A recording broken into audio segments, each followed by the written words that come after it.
saya pun diajak oleh kakak saya dengan abang saya. Saya tinggal di Pematang Siantar, Sumatera Utara.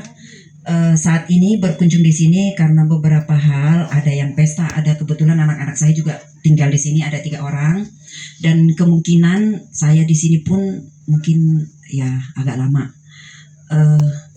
Semoga ke depan juga ini dalam pembangunan ya, banyak tantangan, tapi saya yakin Tuhan akan membantu untuk kemuliaan Tuhan. Mungkin demikianlah ya, saling mendoakan, saling mendukung kita dengan sesama kita. Ya, demikian dan terima kasih.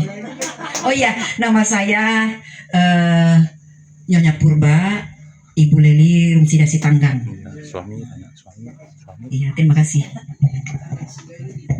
Puji Tuhan, selamat datang Ibu kita, Ibu kekasih kita, yaitu Ibu Leli Sitanggang, Nyonya Purba. Baik, pura-pura Batak atau benar Batak ya? Oke, silakan. Ketika seseorang susah terus karena dia tidak punya mimpi, tidak punya kegerakan, tidak punya antusias, tidak punya planning, tidak ada planning sebulan, setahun, 2 tahun, 5 tahun, 10 tahun. Kalau ketika master plan-nya itu nggak ada, maka hidupnya hanya merono, habis makan, turun makan. Kesana, kesini, bolak-balik, habis makan, BAB. Itu terjadi. Makanya saudara dan saya, dekatkanlah diri saudara kepada orang-orang yang visioner, yang punya visi, yang punya sasaran hidup. Siapapun dia. Ibadah minggu. Tapi keteladanan Yesus ada pada dia. Keteladanan Yesus itu ketika ada, dia visioner. Siapapun ini. Saudara kasih Tuhan. Jadi penghormatan itu terutama kepada Tuhan. Waktu kita hormat sama Tuhan, kita hormati nggak para janda? Halo? Kenapa hari ini temanya menghormati janda-janda? Saya informasikan apa yang melatar belakangnya. Pertama, gereja ini berlangsung sudah 11 tahun. Nah, sejak 9 tahun yang lalu, secara diam-diam saya selalu ketika ada berkat saya transfer kepada janda. Baik janda dalam kota atau luar kota, belum luar negeri. Kenapa itu hadir? Pertama karena firman, kedua ibu saya pernah janda. Ibu saya janda bergantungnya sama Tuhan. Jadi keteladanan Yesus yang didapat, yang diadopsi, yang diteruskan oleh ibu saya, itu saya ikutin. Makanya ibu-ibu di sini jadilah ibu-ibu yang mengikuti jejak Yesus. Ketika ibu saya sebagai seorang janda, pertolongan banyak datang dari teman-teman seiman. Termasuk ketika saya menikah. Banyak pertolongan datang itu dari teman seiman. Kenapa? Karena teman seiman itu tahu, oh ibunya Esra seorang janda, ayo kita bantu dia. Karena ibu saya nggak menikah lagi. Ibu saya cantik loh, banyak yang dekatin, saya tahu si Asi yang deketin. Sampai usia 65 pun masih. Tapi saya berdiam diri, saya tahu siapa yang mendekati. Karena kecantikan ibu saya bukan dari paras mata, tapi dari sikap dan perilaku takut akan Tuhan.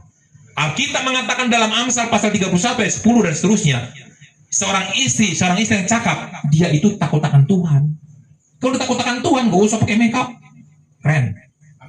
Dia peduli, cepat caring sama orang, mengurus anaknya dengan baik, melakukan urusan-urusannya tidak tipu-tipu, tidak bohong-bohong, tidak dusta-dusta. Dilakukan urusannya, sekalipun tidak kaya. Makanya saya tiap di mimbar saya sampaikan bahwa saya punya Tuhan yang hebat, diberikan ibu yang mengatakan kepada saya dari dulu sampai sekarang, hartamu itu bukan yang misalkan sekolah tinggi lah. Ibu saya jujur nggak ngajarin saya sekolah tinggi, saya kuliah karena kemauan saya. Ibu saya waktu itu cuma bilang gini, kau STM lah supaya gampang kerja. Artinya pemahaman ibu saya sampai di situ saya hormatin. Ya kan? Kalau ibu saya sih hanya SKW, sekolah kepandian wanita pada zaman dulu ada. Glorify unto the Lord. Mazmur 115 ayat 1. Mazmur 115 ayat 1. Misi. Menjangkau jiwa-jiwa yang terhilang dan memperoleh kasih karunia Kristus. Roma 3 ayat 23 sampai 27. Moto. Menjadi penyembah Bapa di dalam Tuhan Yesus Kristus, dalam roh dan kebenaran. Yohanes 4 ayat 23 sampai 24. Kami beriman di dalam gereja Holy Spirit. Satu, komunitas orang beriman yang meninggikan nama Tuhan Yesus Kristus di atas segalanya. Dua, Komunitas orang beriman Komunitas orang beriman yang menjadikan doa sebagai nafas kehidupan. yang menjadikan doa sebagai nafas kehidupan. 3. Komunitas orang beriman Komunitas orang beriman yang memiliki kerendahan hati di hadapan sesama. yang memiliki kerendahan hati di hadapan sesama. 4. Komunitas orang beriman Komunitas orang beriman yang dengan sukacita yang dengan rela berkorban rela berkorban untuk pekerjaan Tuhan. memajukan pelayanan dan pekerjaan Tuhan. 5. 5. Komunitas orang beriman Komunitas orang beriman yang memaksimalkan setiap karunia yang memaksimalkan setiap karunia dan talenta bagi kemuliaan Tuhan. 6.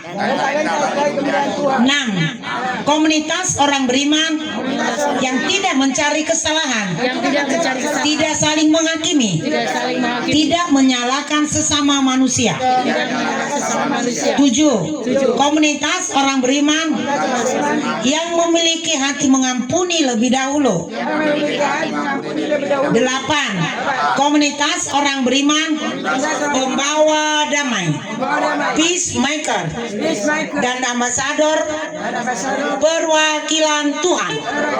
Kita aminkan visi dan misi daripada gereja pelayanan Kristen Holy Spirit dengan mengatakan amin 9 kali. Amin, amin, amin, amin, amin, amin, amin, amin, amin. Haleluya.